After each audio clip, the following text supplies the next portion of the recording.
Excellence, Monseigneur Pascal Nkwe, archevêque métropolitain de Parakou. Excellence, Monseigneur Martin Adjou, évêque de Ndali. Antoine Sabibio, évêque de Natitini.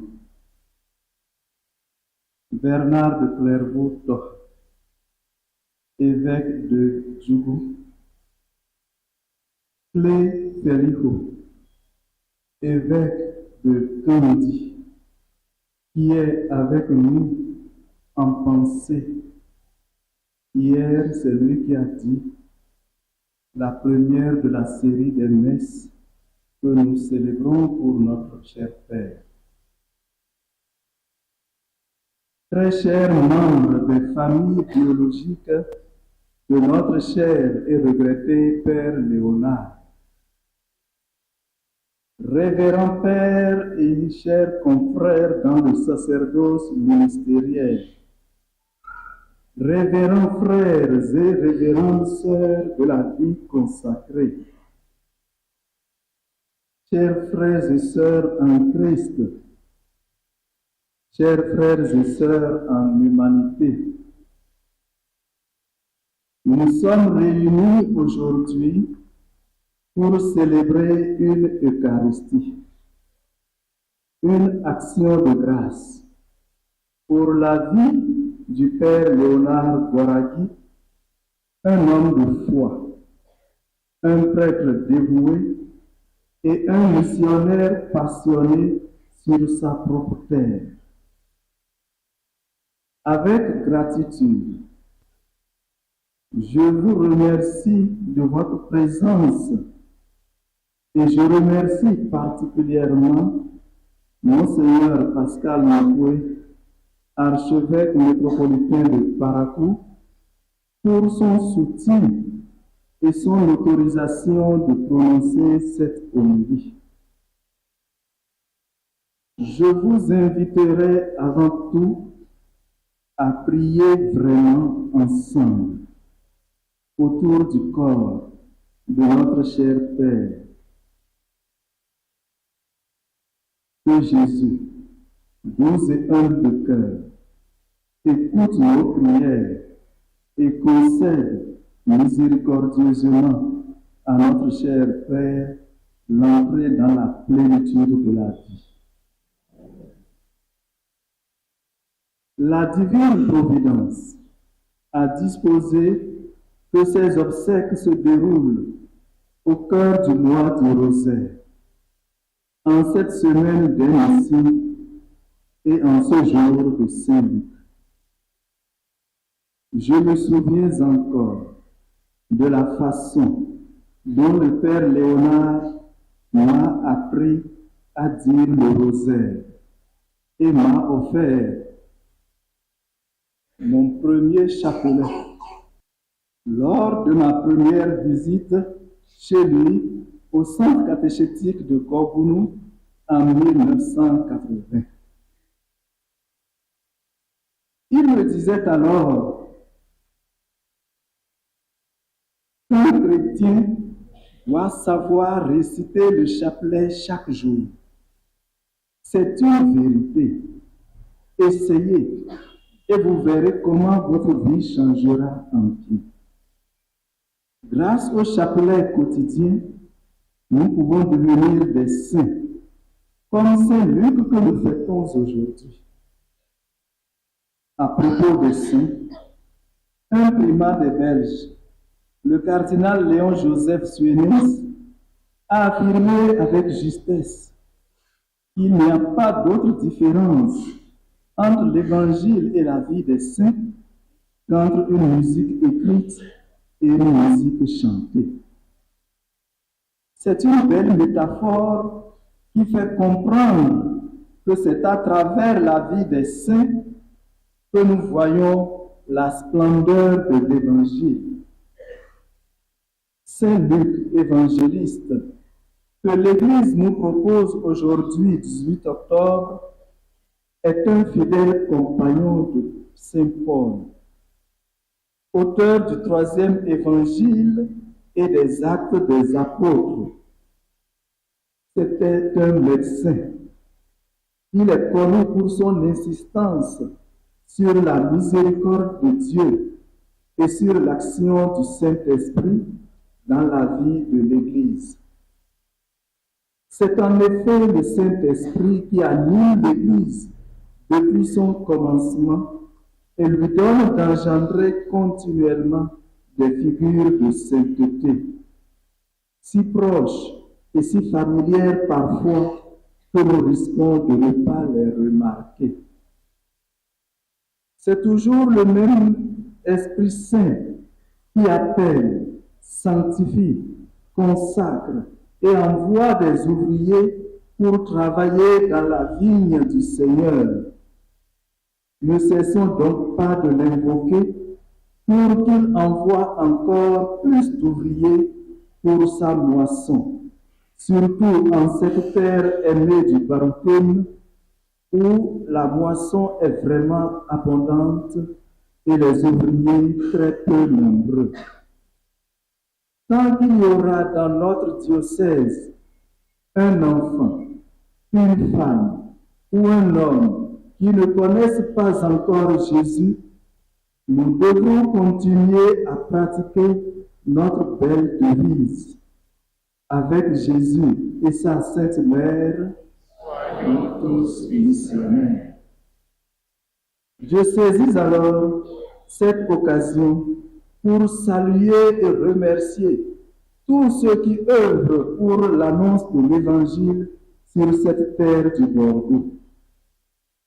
Je remercie les agents de l'Alliance biblique du Bénin, avec qui Léonard a travaillé pendant de nombreuses années jusqu'au jour de son décès. Je salue de façon toute particulière les prêtres et les religieux qui s'efforcent d'imiter littéralement les apôtres et pour annoncer l'Évangile, acceptent de vivre dans les conditions particulières indiquées par notre Seigneur. Allez, voici que je vous envoie comme des agneaux au milieu des loups. Ne portez ni bourse, ni sac, ni sandales. Annoncez que le règne de Dieu est proche. Que le Seigneur fortifie et soutienne tous les messagers de sa parole. Le Père Léonard nous a quittés à la veille du lancement de notre année pastorale sous le thème de la vérité qui rend libre. C'est sous cet angle que je voudrais lire sa vie. Malgré ses connaissances scientifiques et ses diplômes, il était l'illustration d'un homme très simple, extrêmement simple, et qui ne connaissait que la vérité du Christ. À l'instar de Saint Paul, il n'a cherché à connaître que Jésus-Christ crucifié et ressuscité. Connaître Jésus-Christ lui suffisait et en même temps le libérait de toute forme d'égoïsme ou d'orgueil, de toute ambition, agitation ou rancœur. Léonard était intérieurement libre et cela se voyait clairement à sa tranquillité légendaire et à son sourire immortel. Quelle élégance spirituelle! Revêtu d'humilité et ayant pour ceinture la vérité du Christ, notre cher Toko était toujours disponible. Il ne savait pas refuser un service demandé. Le voilà donc, habitant à Tchaourou, et toujours prêts à venir en taxi commun à Parakou, à Gogounou ou ailleurs pour dire une messe, conférer des sacrements, tenir une conférence ou donner un cours gratuitement. Pour être encore plus disponible, Dieu lui a finalement donné la grâce de l'estime fraternelle des pères SMA de Banikani, auprès desquels il a fixé sa tente jusqu'à son dernier jour. Il est mort à la veille de notre rentrée pastorale, et c'est son exemple qu'il nous laisse comme leçon sur la vérité qui rend libre. Permettez-moi alors de le remercier au nom de nous tous. Cher Père Léonard, nous te disons merci pour tout ce que tu as fait pour nous. Nous te confions à la miséricorde de Dieu qui t'a donné la grâce de vivre une vie pleine de sens et de dons. Nous prions pour que tu sois heureux dans la maison du Père. L'héritage que tu nous laisses ne consiste pas en des propriétés matérielles ou foncières, mais en ceci. Tu es à la fois un modèle humain, un trésor intellectuel, une référence spirituelle. Par ton humanité, tu es pour tout homme qui veut réussir un exemple à suivre, surtout dans les vertus d'humilité, de douceur, d'amour fraternel, d'acharnement au travail bien fait. Par ta production culturelle, tu es pour tous les intellectuels Batongo un pionnier, un modèle à imiter, un devancier qui trace le chemin. Nous devrons continuer à mettre à jour ton dictionnaire français Batongo, continuer à approfondir la compréhension de nos cultures endogènes pour y discerner des pierres d'attente de la révélation chrétienne. Par ta sainteté de vie, tu es pour nous tous, prêtres et sœurs de l'archidiocèse de Parakou, une référence spirituelle. En toi, Dieu nous a montré le prêtre qu'il faut pour le nord du Bénin. Un prêtre passionné du Christ, mais effacé du monde.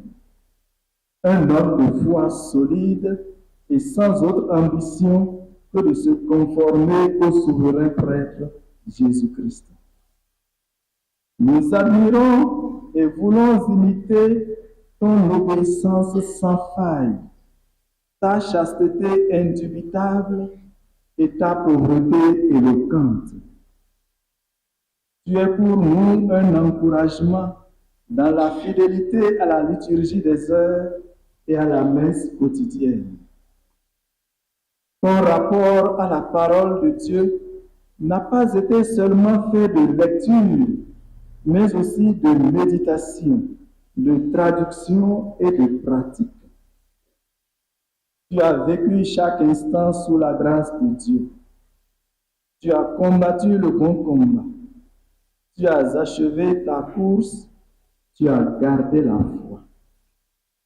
En toi, nous comprenons que la plénitude du sacerdoce est plus dans la totale configuration au Christ qu'en autre chose. Tu as servi de trait d'union entre la période des missionnaires blancs et celle d'un clergé totalement africain. Tu es un aîné, un patriarche qui laisse derrière lui une multitude de prêtres dans l'archidiocèse de Parakou, dans le monde Batonou et même dans la vie religieuse. C'est pourquoi j'ose te proclamer bienheureux. Bienheureux Léonard, pauvre de cœur, le royaume des cieux sera à toi. Bienheureux Léonard, doux et humble, tu auras comme descendance une multitude de frères et sœurs. Bienheureux Léonard, miséricordieux, tu obtiendras miséricorde. Bienheureux Léonard, homme au cœur pur, tu verras Dieu. Bienheureux Léonard, artisan de paix, qui ne proteste jamais, tu seras appelé fils de Dieu. Bienheureux Léonard, que nous avons quelquefois critiqué, réjouis-toi maintenant, sois dans l'allégresse, car ta récompense sera grande dans les cieux, en compagnie des anges et des saints. En dépit de toutes ces béatitudes, nous continuons à prier le Seigneur de répandre sa miséricorde sur tous. Qu'il te purifie de toute trace de péché qui a pu souiller la candeur de ton âme immortelle. Cette belle âme qui est passée par les eaux du baptême et a reçu l'onction sacerdotale. Après tant d'années de service, tu pars pour un repos éternel bien mérité. Mon repos à toi, cher Père. Tu nous permettras bien souvent de perturber ton repos. Comme Sainte Thérèse de l'Enfant Jésus, tu passeras certainement ton ciel à faire beaucoup de bien sur la terre. Dès maintenant, je te prie de nous aider à achever la traduction et la publication de la Bible, ainsi que la révision du missel romain en baptôme. Et maintenant, je voudrais terminer cette homélie en te prêtant ma bouche et ma voix pour exprimer ta profonde gratitude à ceux qui, d'une façon particulière, ont marqué ta vie. Et certainement, ma voix ne pourra pas dire tout. Merci à vous, cher Monseigneur Pascal Huguet, pour tout. À vous autres évêques et prélats venus de tout le nord du Bénin. Merci à vous, membres de mes familles biologiques, et spécialement à toi, Gaston Yoro. Merci à Jérôme et à tant d'autres amis, petits-enfants que j'aime tant. Merci à la vénérable mémoire des évêques André Van den Brom, Nestor Assoba et du Père Pierre Marchand, à Monseigneur Fidèle Abati, au Père de la Société des Missions africaines, au diocèse de Nantes et au Père François Renaud. Merci à l'UCB national, régional et diocésain, au Père Richard Hennou, Théodore Soumet, Herman Bakara, à la Fondation Vie pour tous. Merci au Presbytérium de Parakou, à tous les diocèses de la province ecclésiastique de Parakou. Merci à vous, chers pères, Valentin, Sébastien, Félix, prêtres, curés et résidents de la paroisse de Bamikani. Merci à vous, paroissiens de Bamikani, de Tchaourou et d'ailleurs. J'ai tant reçu de vous tous. Merci à ceux qui m'ont offert mon dernier grand voyage à Abidjan. Merci. Merci à vous, chers amis, qui m'avez offert le voyage que je me préparais à effectuer l'année prochaine aux États-Unis. Merci à vous tous qui avez témoigné. Exprimez vos condoléances.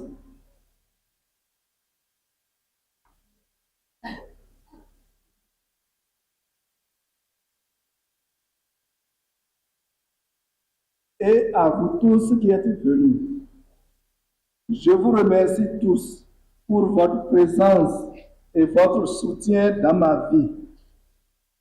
Que par l'intercession maternelle de la bienheureuse Vierge Marie, Notre-Dame du Rosaire, Dieu vous bénisse et vous accompagne toujours. Merci pour cette belle Eucharistie. Je vous donne rendez-vous pour l'Eucharistie éternelle. Ce sera un jour pareil à celui-ci peut-être. Un silence d'abord et l'hymne éclatera. Un chant de louange sera le premier mot dans l'autre nouvelle.